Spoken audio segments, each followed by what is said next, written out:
Maintenance calories ఎలా calculate చేయాలో అర్థం అవ్వట్లేదా? అయితే నేను చెప్తాను రండి. Welcome to our calories diaries part 2. మన మెయింటెనెన్స్ క్యాలరీస్ కనుక్కోవడం పెద్ద వింత ఏం కాదు. సో సింపుల్గా సోది లేకుండా చెప్తాను వినండి. మన మెయింటెనెన్స్ క్యాలరీస్ కనుక్కోవాలంటే మనకు తెలియాల్సింది ఒక ఫార్ములా. అదేంటంటే మిఫ్లిన్ సెయిన్స్ జియోర్. ఈ ఫార్ములా తెలిస్తే మన మెయింటెనెన్స్ క్యాలరీస్ ఈజీగా కనుక్కోవచ్చు. అది ఫార్ములా ఏంటంటే 10 into body weight in kgs plus 6.25 into height in centimetres minus 5 into age plus 5. ఇది మెన్స్కి.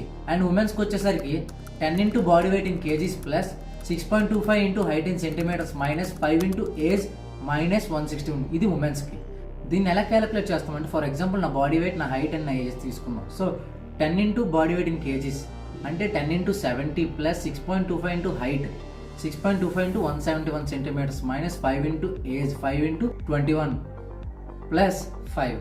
ఇది ఫార్ములాలో మనం వాల్యూస్ వేసిన తర్వాత దీన్ని సమ్ చేస్తే 10 into 70 700 ప్లస్ 6.25 into 171 సెంటీమీటర్స్ అంటే 1068.75 మైనస్ 5 into ఏజ్ అంటే 105 ప్లస్ 5. ఇప్పుడు మొత్తం దీన్ని సమ్ చేస్తే మనకు వచ్చింది 1668.75. ఇది నా బిఎంఆర్. ఈ బిఎంఆర్కి మన యాక్టివిటీ లెవెల్ మల్టిప్లై చేస్తే మనకు మన మెయింటెనెన్స్ క్యాలరీస్ అనేది వస్తుంది. యాక్టివిటీ లెవెల్స్ ఏంటంటే సెడెంటరీ, మోడరేట్, వెరీ యాక్టివ్.